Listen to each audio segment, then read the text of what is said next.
a Dios, hermanos, que estamos aquí. Estamos aquí, hermanos. Es un gran privilegio de conocer a Dios mediante Jesús y de ver y de conocer a Jesús, que Él es el Mesías. Hay mucha gente en el mundo hoy, hermanos, que están ciegos a la verdad, pero Dios en su grande gracia y misericordia, hermanos, nos salvó y nos dio de su Espíritu Santo y nos puso en su familia, y tenemos el privilegio de mirar en las Escrituras cómo el Señor es el Mesías, cómo Él llenó la profecía dada acerca de Él años antes que Él entró a Jerusalén sobre un asno, hermanos. Ya estaba declarado, ya estaba escrito que Él lo iba a hacer así. Y el día y la fecha que sucedió, hermanos, Dios se lo reveló al profeta Daniel años antes. Hermanos, Dios es exacto cumpliendo sus promesas y su palabra. El Señor Jesucristo, hermanos, llenó todos los requisitos, llenó todas las profecías escritos de Él, hermanos, en el Antiguo Testamento. Da prueba de que la Biblia, hermanos, podemos confiar en la Biblia, es verdad. Podemos confiar de que Jesús sí es el Mesías. Él es el Mesías. Él entró declarando paz. Y hermanos, es un gran privilegio, otra vez digo, es un muy gran privilegio de ser salvos. Nuestra esperanza, hermanos, está en Dios, no está en el gobierno, no está en el vecino, no está en nosotros mismos. Nuestra esperanza está en Dios, porque Dios es fiel. Vamos a orar y luego vamos a entrar en el estudio de hoy. Señor, gracias por este día, Señor. Este día de que podemos estar congregados en tu nombre, mi Dios. Tú eres la cabeza de la iglesia, tú eres, Señor, el centro de la iglesia, tú eres, mi Dios, nuestra fundición. Estamos parados sobre Jesucristo y sobre la doctrina, Señor, que hay fe en ti, fe solamente en ti por nuestra salvación.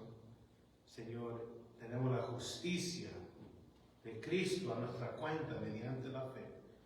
Nada más, Señor. Todo es por tu gracia y por tu misericordia y por tu amor. Gracias por todo, en el nombre de Jesús. Hermanos, vamos a abrir nuestras Biblias de nuevo al Mateo capítulo 21. Mateo capítulo 21. Ya lo estudiamos hace unos domingos atrás, pero hoy volvamos a este capítulo porque nos toca hoy la entrada triunfal de nuestro Señor Jesús en Jerusalén. La entrada triunfal o domingo de palmas. ¿Por qué? Porque, hermanos, la humildad triunfó sobre el orgullo. El cielo triunfó sobre el mundo. Dios mismo, hermanos, como Él lo escribió, se cumplió la profecía al pie de la letra.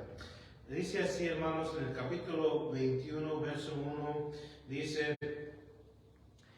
cuando se acercaron a Jerusalén, vinieron a Betfagé, al monte de los olivos. Jesús envió 2 discípulos. Jerusalén, hermanos, aquí van a celebrar la Pascua. Juntamente, hermanos, en celebrando la Pascua, hay una gran multitud, hermanos, porque muchos querían ver a Lázaro, que había resucitado, que el Señor Jesucristo lo resucitó de entre los muertos, y mucha gente al mismo tiempo iban a celebrar la Pascua y también querían ver el milagro que Jesús hizo en la vida de este hombre Lázaro. Y el Señor aquí, hermanos, escogió un día muy grande, lo más público que se podía. Él va a entrar declarando: yo soy aquel, yo soy el Mesías. Antes de esto, hermanos, cuando Él hacía un milagro, cuando Él sanaba a un enfermo, Él decía a la gente que no dijera nada, porque todavía no era su tiempo para revelarse como el Mesías, el ungido de Dios. ¿Por qué? Recuerda, hermanos, que los judíos tenían Roma encima y estaban desesperados por salir debajo del yugo de Roma. Ellos querían, hermanos, estar independientes. Ellos querían regresar a como estaban bajo el rey David. Pero malentendían, hermanos, que Dios primero quería tratar con el pecado, tratar con la condición caída del hombre. El hombre necesitaba ser salvo, pero no de Roma. Necesitamos la salvación del alma, porque todo ser humano, hermanos, está bajo la maldición del pecado. Y solamente en Cristo podemos escapar esa maldición y tener la bendición de tener comunión con Dios y de tener una vida nueva.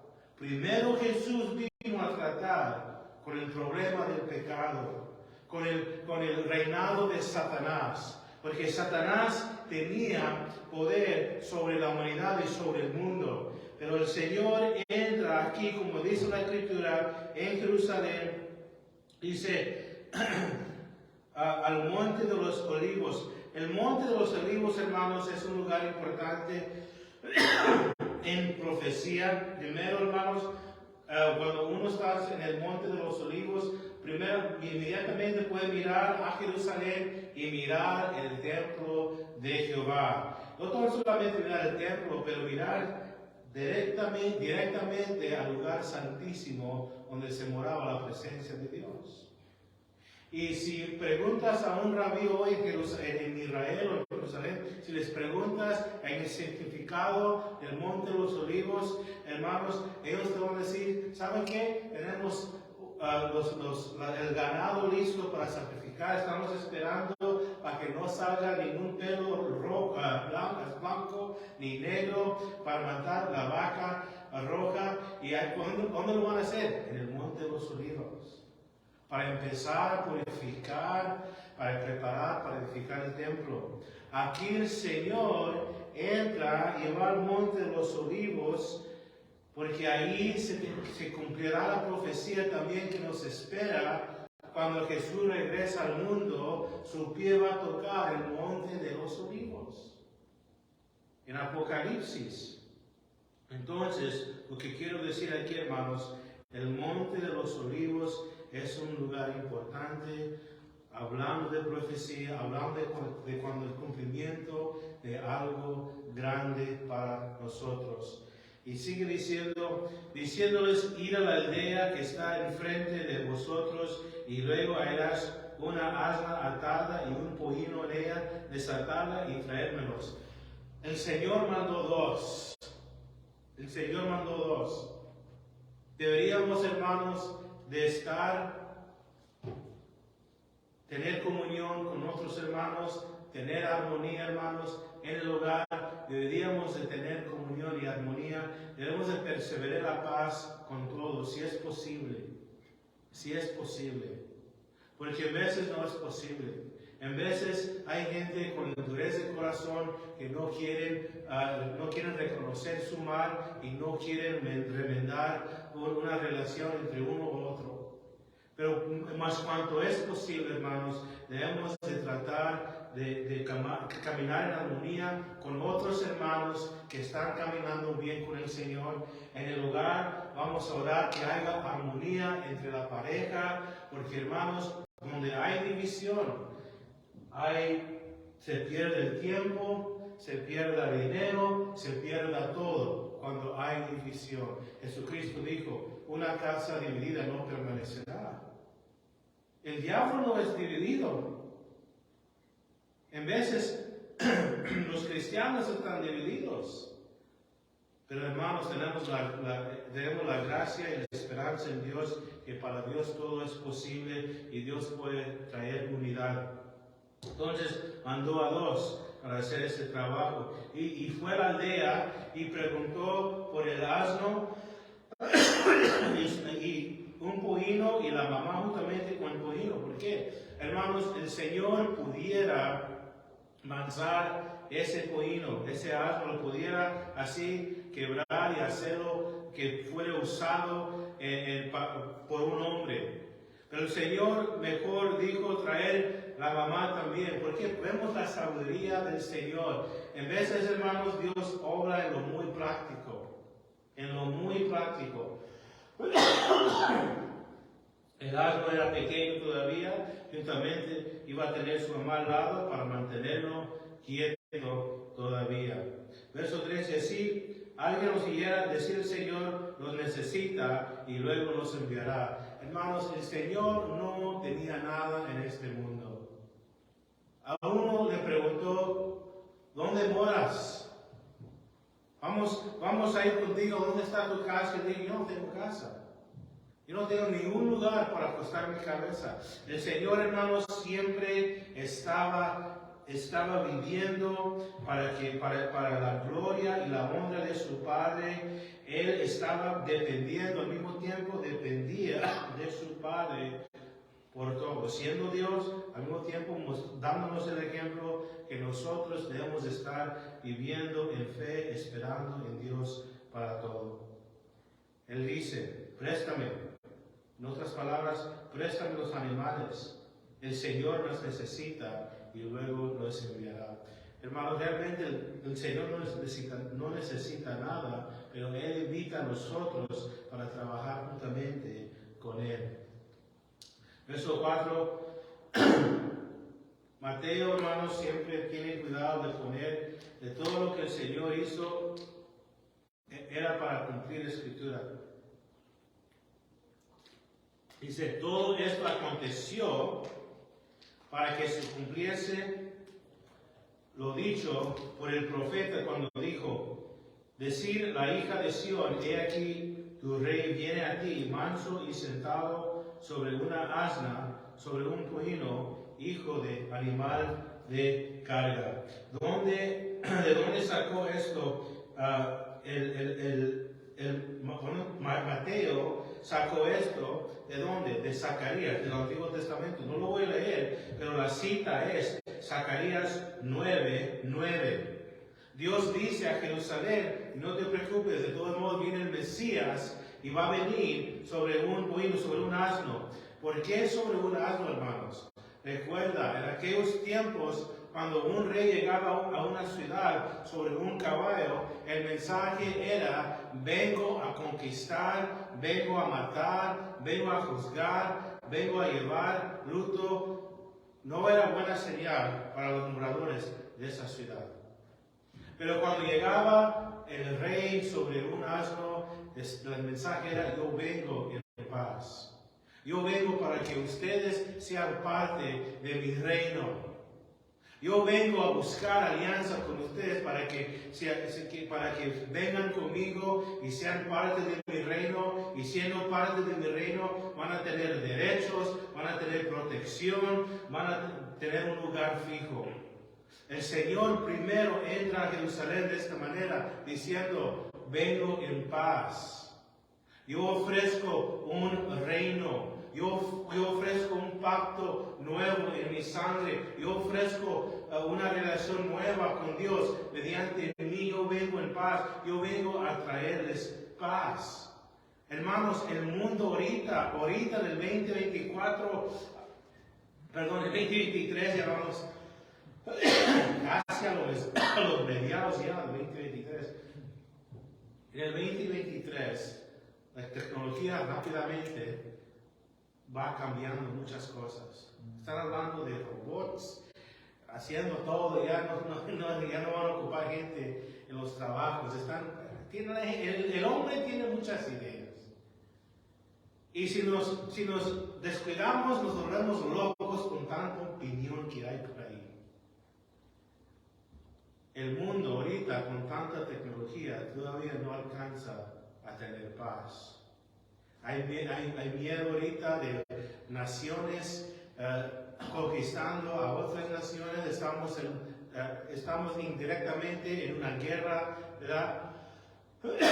Apoyando a un país con otro país, y otro país se quiere levantar, y hay mucho temor a causa de que no hay paz. Pero hermanos, solamente el hombre puede conocer la paz si es que reconoce a Cristo como Mesías y cree en Él. El Señor Jesucristo es la única respuesta de verdadera paz. El Señor Jesucristo es la única respuesta de verdadera paz que busca el hombre. Los judíos esperaban a uno como David, conquistando al enemigo, matando a los gigantes, un guerrero. Pero primero Jesús vino para ofrecer paz. La otra vez que el Señor va a venir, hermanos, va a venir en un caballo. La segunda vez, cuando Cristo va a regresar a este mundo, va a venir en caballo blanco y va a tener sangre en su ropa, pero no es la sangre de Él, es la sangre de sus enemigos. No va a entrar, no va a venir, no va a bajar del cielo a la tierra sobre un asno, hermanos, va a venir montado un caballo, de guerra, y su espada, hermanos, es un machete para hacer caer a todos que se rebelan en contra de Él. Es la palabra griega en el Apocalipsis, cuando se habla de la espada que sale de la boca de Dios, es una palabra que conocemos como machete. ¿Qué hace uno con un machete? Cuando uno saca un machete, quiere decir que las hierbas se van a caer. Así el impío, así el que rechace a Dios, Dios lo va a cortar. Por eso es importante que la primera vez que uno reconoce a Jesús como el Mesías. Todo esto aconteció para que se cumpliese la Escritura. Cristo, hermanos, el Señor Jesús tiene las credenciales de ser el Mesías. Si yo voy a aplicar para un trabajo, hay cierta posición, tenemos que calificar para esa cierta posición. Y tengo que mostrar mis credenciales para que me pueden dar oportunidad de trabajar ahí. El Señor Jesucristo tiene las credenciales de ser el Rey. ¿Por qué? Porque Él llenó todas las profecías del Antiguo Testamento. Solamente Él lo pudo llenar. Dice así. Y los discípulos fueron y hicieron como Jesús les mandó. Y le trajeron el asna y el pollino y pusieron sobre ellos sus mantos y se sentó encima. Cuando los discípulos pusieron sus ropas sobre el animal para que se sentase el Señor Jesucristo encima de ellos, era señal de que ellos estaban dando la autoridad que ellos tenían, estaban dando sus derechos, su alianza completamente al Señor Jesucristo. En el Antiguo Testamento, en el Segundo de Reyes, capítulo 9, 13, no lo voy a leer, pero así lo hicieron cuando anunciaron que de Jehú era rey en Israel. Le pusieron la manto, señal de que Él es el rey de ellos. Y luego dice, le trajeron el asna y el pollino y pusieron sobre ellos sus mantos y se sentó encima, verso 8, y la multitud, que era muy numerosa, porque recuerda, en el tiempo de la Pascua, segundo, hermanos, muchos querían ver a Lázaro que Jesús levantó de entre los muertos. Si no me creen, leen el capítulo 12 de San Juan.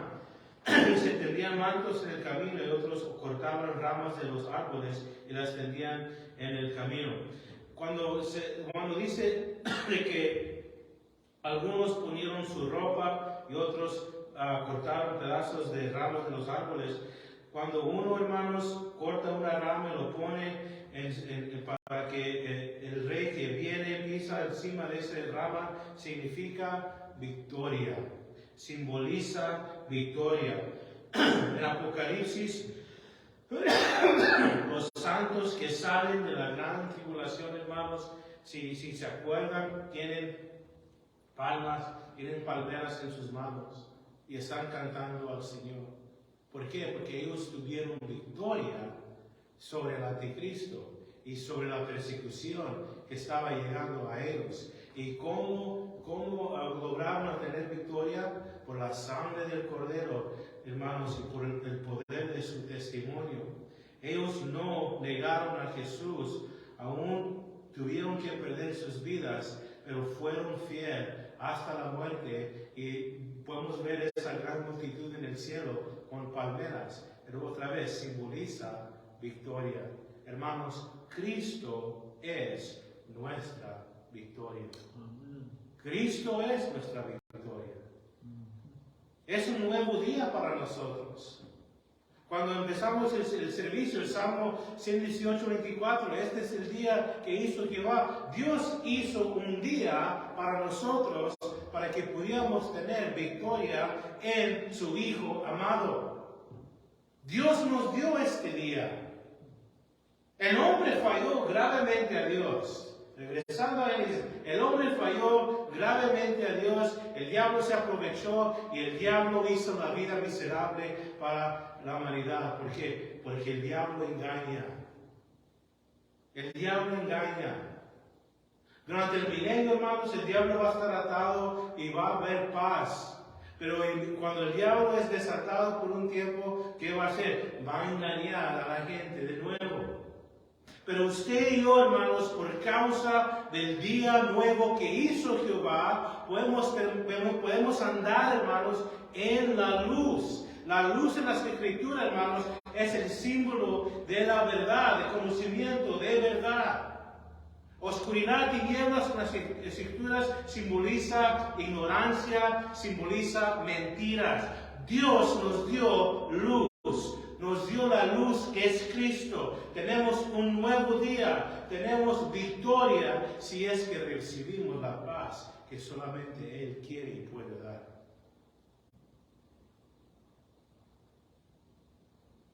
Dios vio este día. Este es el día que hizo Jehová.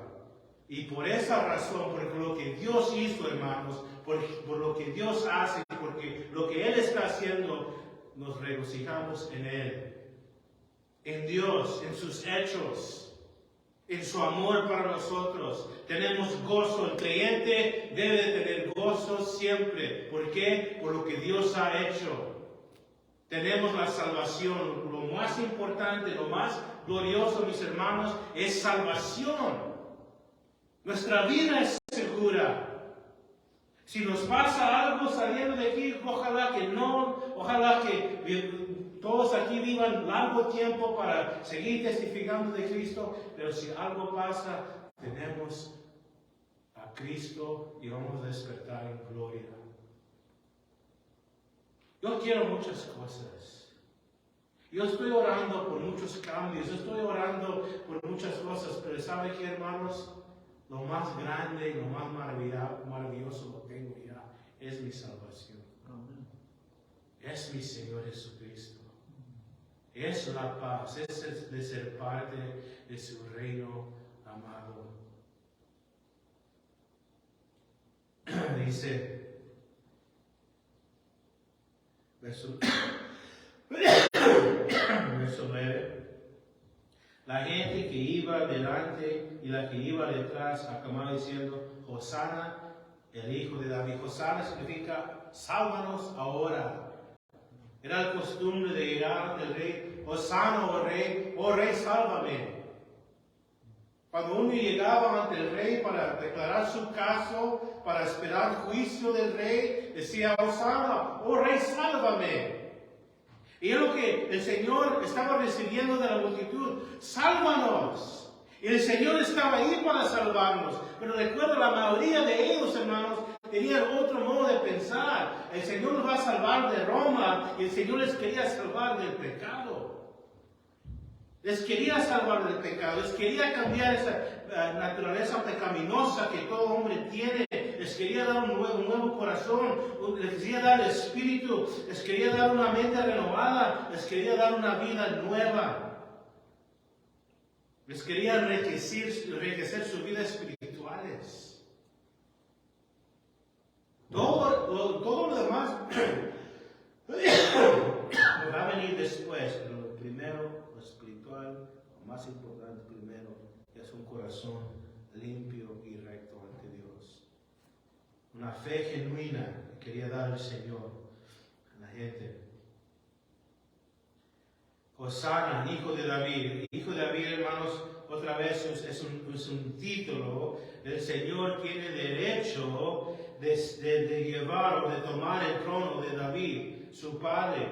Cristo es al mismo tiempo el padre de David, al mismo tiempo es el hijo de David. El Salmo dice, el Señor dijo a mi Señor. Que cuando David escuchó eso, ¿qué estaba diciendo Dios? Dios estaba diciendo que Jesús fue mucho antes que David. Y después de David, el Señor iba a venir y tomar su trono para siempre. Bendito el que viene en el nombre del Señor, el Mesías. Hosana en las alturas. El pueblo, hermanos, estaban tan alegres, estaban tan emocionados, estaban tan, hermanos, listos para recibir al Señor. Pero cuando malentendieron que Jesús tenía que morir primero, lo rechazaron. Porque no podían entender que el Mesías iba a estar sufriendo. Vamos a regresar al Salmo 118. Y vamos a leer ahí, aún en ese Salmo, donde da la profecía de que el Señor, después de entrar en Jerusalén, luego, después le quedaba el sacrificio.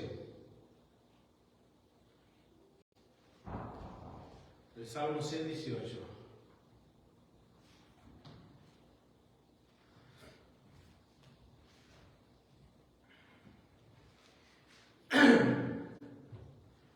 Empezando en el verso 26, dice, bendito el que viene en el nombre de Jehová, desde la casa de Jehová os bendecimos.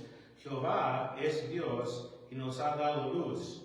Atar víctimas con cuerdas a los cuernos del altar. Primero, regresando al verso 24, dice, este es el día que hizo Jehová. Y luego después viene a atar víctimas al altar. Atar víctimas con cuerdas a los cuernos del altar. Después el Señor manifestar y públicamente que Él es el Mesías. Después de venir diciendo yo soy la paz, lo iban a llevar a hacer ese sacrificio perfecto. Atar víctimas sobre el altar. El altar, hermanos, es el símbolo de la cruz. Donde el pecado es juzgado, donde algo tiene que morir, o alguien. Nosotros teníamos una cita ahí para morir, pero el Señor murió en nuestro lugar, murió para los pecados de todo el mundo. Entonces están cantando Hosana, están reconociéndole aquí por un breve tiempo que sí es el Mesías. Pero recuerda, hermanos, que si uno no es plantado bien en el Señor, cuando viene la lucha, la prueba, lo van a dejar. A poco rato esa misma multitud van a estar gritándole, crucifícale, crucifícale, cuando iban a ser movidos por los sacerdotes y por los ancianos del pueblo. La fe en el Señor debe de estar más profundo que nuestras emociones. La fe en el Señor, hermanos, es una decisión diaria, no es conforme nos sentimos. Es, hermanos, por fe. No vivamos conforme nos sentimos, porque nuestras emociones cambian. Son como un columpio para arriba y para abajo, pero vivamos por fe. Entonces, sigue diciendo el verso 10, y cuando entró él en Jerusalén, toda la ciudad se conmovió diciendo, ¿quién es este? De igual manera, cuando entraron los magos en Jerusalén, la ciudad se conmovió porque tenían miedo a Herodes, porque sabían que Herodes iba y se iba a enojar, iba a empezar a matar a mucha gente. Al mismo tiempo, hermanos, cuando la gente miró que Jesús entró, ellos tenían miedo porque en Roma, si había una inquietud en una ciudad, llegaban los romanos y imponían su estilo de juicio. Pero yo ya puedo mirar, hermanos, de que los escribas, los fariseos, los religiosos, los ancianos, los sacerdotes, ellos estaban enojados. Ellos tenían miedo. Pero me imagino a Pilato. Él no tenía miedo, ¿saben por qué? Porque él estaba acostumbrado de mirar los generales entrar a los pueblos conforme los romanos lo hacían. Si un general tenía victoria y conquistaba una ciudad, el general llegaba en un carro de oro por caballos lujosos, alando el carro y con todo el despojo del pueblo, con los cautivos, juntamente con ellos y con todos los soldados, y había un desfile y toda la gente dando voces para el general y los sacerdotes a los paganos quemando incienso en el nombre del general que tuvo esa gran victoria. Y después agarraban algunos víctimas de los que estaban cautivos y los daban a los animales. Era forma de la gente mirar y distraerse. Y cuando Pilato miró que un hombre carpintero, un hombre de Galilea, sin espada, sin nada, sobre un asno, él no le importó. Y yo no entiendo lo que está pasando. Pero los judíos sabían, especialmente lo que estoy diciendo, quien sabía eran los sacerdotes. Cuando escuchaban Hijo de David, cuando escuchaban Hosana, ellos sabían, ellos están mirando a él como el Mesías. Y este no puede ser el Mesías porque sabemos que nació de José y de María. No creyeron en él. Aún, hermanos, mirando todos los milagros que hizo Jesús, aún no creyeron en él.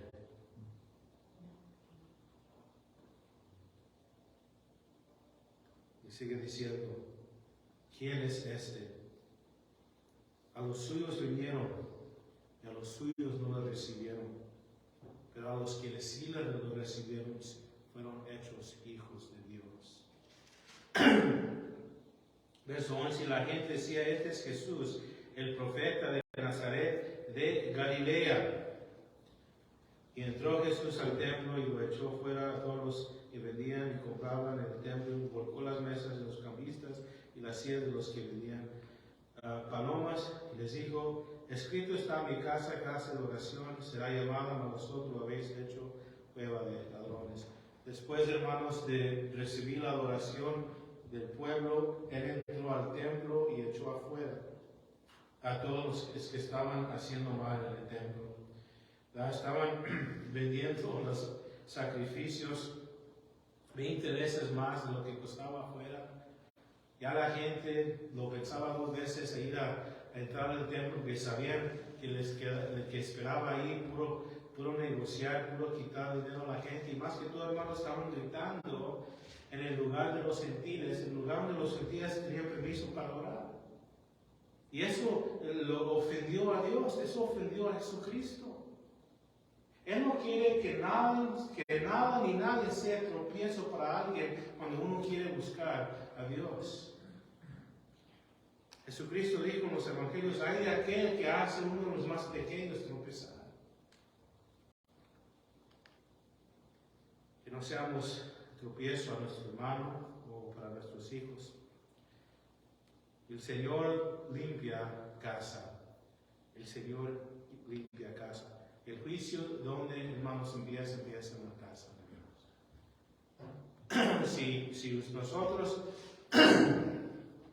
Si nosotros, hermanos, queremos ser útil para el reino del Señor, simplemente hay que venir y recibir la palabra y decir, Señor, ayúdame a cambiar, transforma mi vida, que yo ya no sea así rebelde, que yo ya no sea desobediente a tu palabra, pero que yo sea, mi Dios, un vaso de honra, un sacrificio vivo ante ti. Ya vamos a terminar, hermanos. Les quiero leer de Daniel capítulo 9.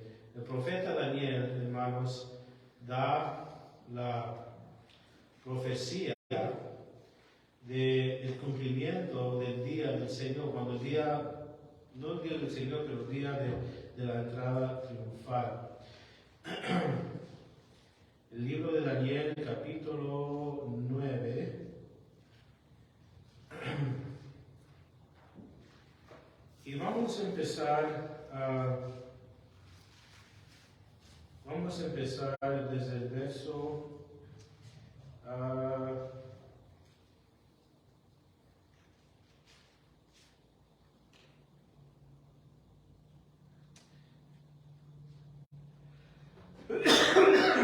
24, o más en el verso 23. Daniel estaba orando, él estaba buscando respuesta del Señor, y al momento que él oró, Dios contestó la oración de él. Ustedes ya conocen la historia de que Daniel oró y luego vino el chamuco, llegó el diablo para intermeterse y para pelear en contra del mensajero que iba a dar la respuesta a Daniel. Hermanos, cuando vamos a hacer algo para el Señor, el diablo siempre se va a meter, pero recuerda, el diablo ya es vencido. El diablo ya es vencido. De todos modos, Daniel recibió la respuesta. El diablo no pudo detener, hermanos, cuando uno ora al Señor, el diablo no lo puede detener. Y somos más privilegiados que Daniel, hermanos, porque tenemos el pacto nuevo. Pero lo que quiero decir aquí, hermanos, lo que para que ustedes vean en las Escrituras, de que si hacen, ¿verdad? Si uno le gusta estudiar, uno puede hacer uno puede contar los números y uno puede estudiar la historia de que el Señor entró en Jerusalén exactamente como está dicho aquí en Daniel. Vamos a leer Daniel 9:23. Al principio de tus ruegos fue dada el orden, y yo he venido para enseñártela, porque tú eres muy amado. Entiende pues el orden y entiende la visión. Primero, hermanos, Daniel era muy amado, y en Cristo usted y yo somos muy amados. Dios escucha nuestras oraciones. Verso 24. 70 semanas están determinadas sobre tu pueblo y sobre tu santa ciudad, refiriendo a qué? Jerusalén, para terminar la prevaricación y poner fin al pecado, expiar la iniquidad, para traer la justicia perdurable, y seguirá la visión y el profeta, y ungir el santo de los santos.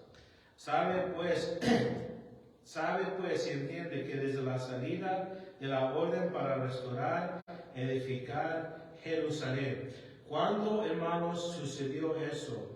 ¿Cuándo sucedió de que los judíos tenían permiso de salir y edificar a Jerusalén? En el libro de Nehemías, ¿recuerdan? Nehemías se le dio permiso a él para edificar, no el templo, a los muros y a Jerusalén. Si leen el libro de Nehemías van a mirar cómo él agarra permiso para ir a la tierra de Judea y edificar los muros de Jerusalén. 483 años después, el Señor entra en Jerusalén, exactamente como está escrito aquí en Jerusalén. Habrá 7 semanas, 62 semanas, se volverá a edificar la plaza y el muro en los tiempos angustiados. El Señor, hermanos, es exacto de llenar las profecías. Dios siempre llega a tiempo. Dios, hermanos, no se olvida las promesas que Él nos ha dado. Tenemos que seguir confiando en el Señor. Tenemos que seguir confiando en nuestro Señor.